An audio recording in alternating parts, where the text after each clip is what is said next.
Hey guys, Brandon here. So today I want to do a fish tank example video. So basically I've taken a fish tank and I'm adding light, and then I'm going to change the color of the water, showing you water clarity of different lakes, depending on if we get rain or it's clear or whatever, real dirty. And then adding wind to that to kind of show you what bass see below, how your bait looks, all that kind of affecting the conditions. The only thing I'm not going to do is basically break down the seasons. I didn't want to do that because depending on the winter dirty water and the summer dirty water, those are different effects on the bass. So I'm strictly just kind of showing you what it looks like and kind of how the bass can relate given those conditions. So hope you enjoy it. Let's get into it.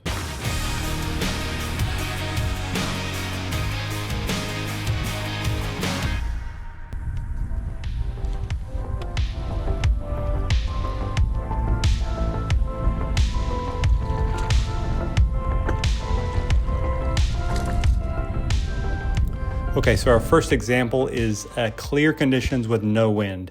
Obviously, this is exaggerated for example purposes. You're not going to have a crystal clear lake, but you can see that the light penetration is going down a lot deeper because you have clear water and there's no ripple on top of the water. So you're getting good penetration down deep in the lake. So this is the time where you're going to fish more of those natural style baits, as natural as possible, because those fish can see so well and you need to disguise your bait in order to get them to bite.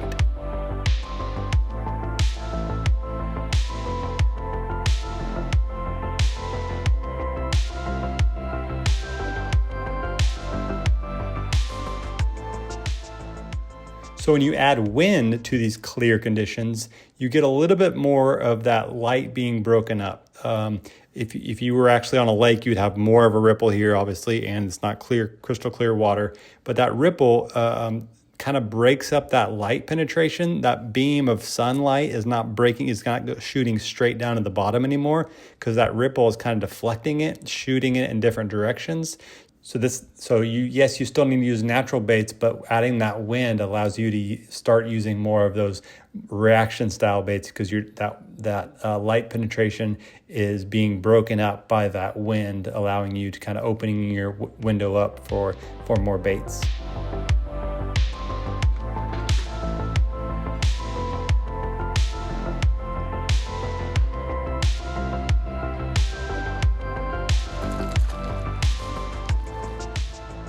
Okay, say we have your water stained with no wind.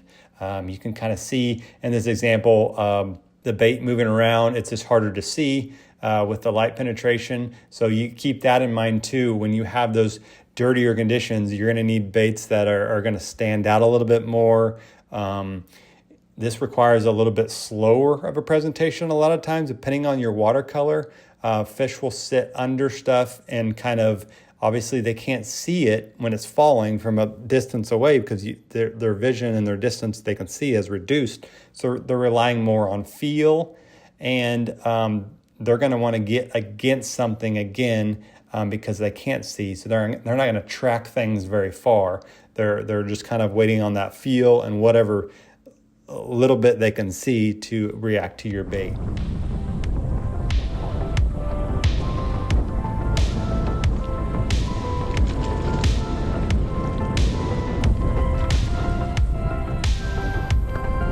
When you add wind to those stain conditions, that's just pushing you more to want to fish more of those reaction style, those moving baits, those a little bit noisier baits that push more water. Think about like a spinner bait that's going to have a vibration to it, a crankbait that's going to be hitting off stuff, making noise. Those baits are going to be kind of important here again, because not only do you have that stained water, but now you've added wind to it, to breaking up that light penetration even more.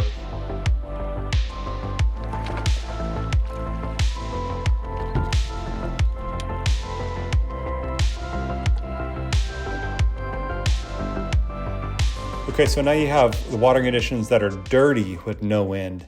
Depending on when that water dirtied, like again, if it's newly dirty, it's going to take a while. They're adjusting to those conditions, especially if their lake's never been like that. It's going to be really hard to get them to bite.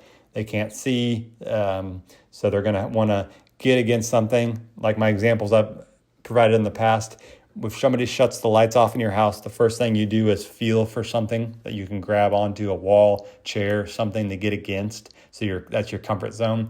So it's a similar thing in their case. They're going to want to get against a log or rock, something, the bottom, and get that security until that water settles a little bit and they can see again, or at least get comfortable with the new conditions of their lake.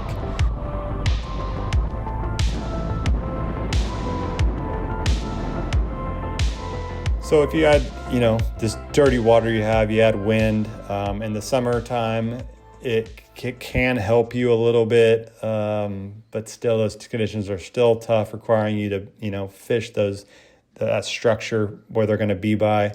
In the wintertime, this is one of the hardest conditions you're going to face, because not only is that wind cooling down that water, making it colder than it already is, you have that dirty where they can't see to chase any baits. Okay, guys, I hope you enjoyed that. We may do another one later on where we just kind of break down the season and the how the wind affects it. But for now, I just kind of want to do an overview. So hope you enjoyed it. I'll catch you on the next one.